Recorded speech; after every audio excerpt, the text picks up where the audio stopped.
Psalm 127, verses 4 and 5 says, "Like arrows in the hand of a warrior, so are the children of one's youth. Happy is the man who has his quiver full of them. They shall not be ashamed, but shall speak with their enemies in the gate." You may be asking, what does that mean? I'm glad you asked. God is equating our children to arrows.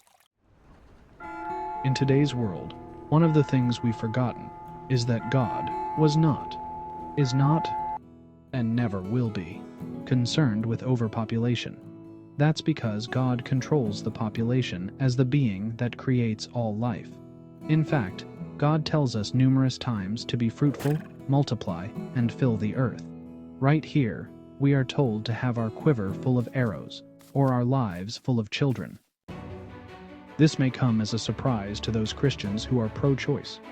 Many times in the Bible, God has thrown down nations because they have killed the innocent and sacrificed children on altars before other gods. In America, we choose to sacrifice the unborn on the altar of our God, convenience. And so while it is pro-choice, it is not God's choice. In fact, if we truly believe that the God of heaven is the creator of life, all life, then who are we to decide if a baby is born? There are several arguments of situations where abortion does sound like a viable option. That is, until you take a step back and ask, did God make a mistake? In these situations, what if God is teaching us faith, the faith of Ephesians 3:20? Now to him who is able to do exceedingly abundantly above all that we ask or think, according to the power that works in us.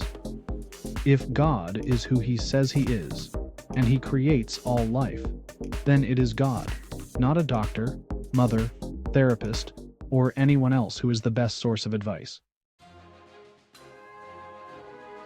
God gave us his advice in Deuteronomy chapter 30, verses 19 to 20.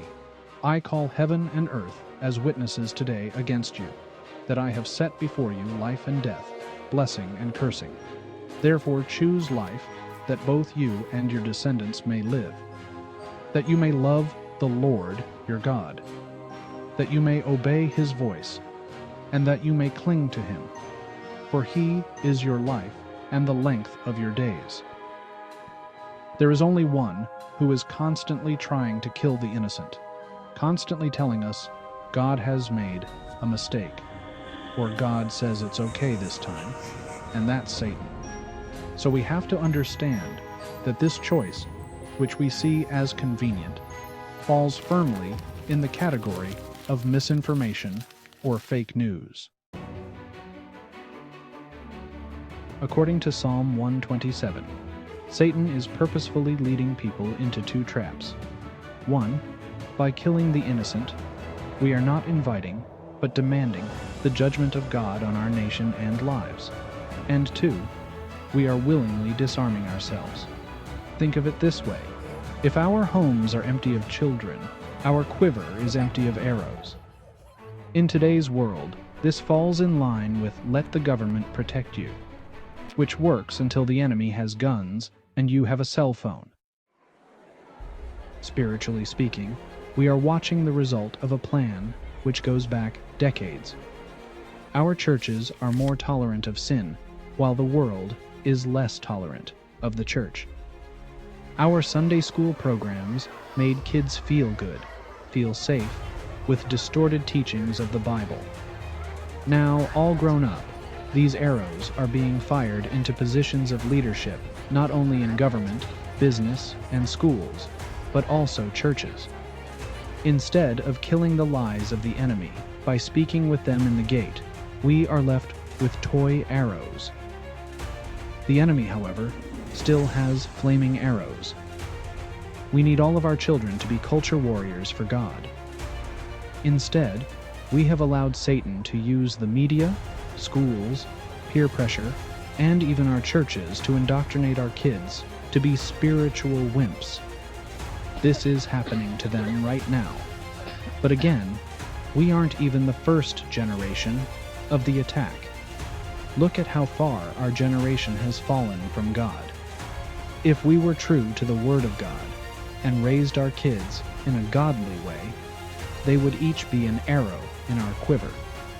Each would be sent out in a direction and could kill an enemy of God, be it a false doctrine or rumors, etc. As a reminder, Ephesians 6:12 tells us, "For we do not wrestle against flesh and blood, but against principalities, against powers, against the rulers of the darkness of this age, against spiritual hosts of wickedness in the heavenly places." This means that no person is our enemy. Psalm 127, verse 5, shows that when they are bold and fly straight, they will meet and speak with their enemies in the gate. There's a reason we picked up an archery term for falling short of the standard. When an archer would shoot an arrow, if they missed the bullseye, the judge would yell, "Sinner." It means to fall short of the mark, or miss the mark. It is time to return to God. It's time to be an arrow maker for the kingdom. It's time to return fire on the enemy with the truth of the Word of God. Thank you for watching. For full messages, please follow us at the Canton Covenant Group channel. God bless, and have a blessed week.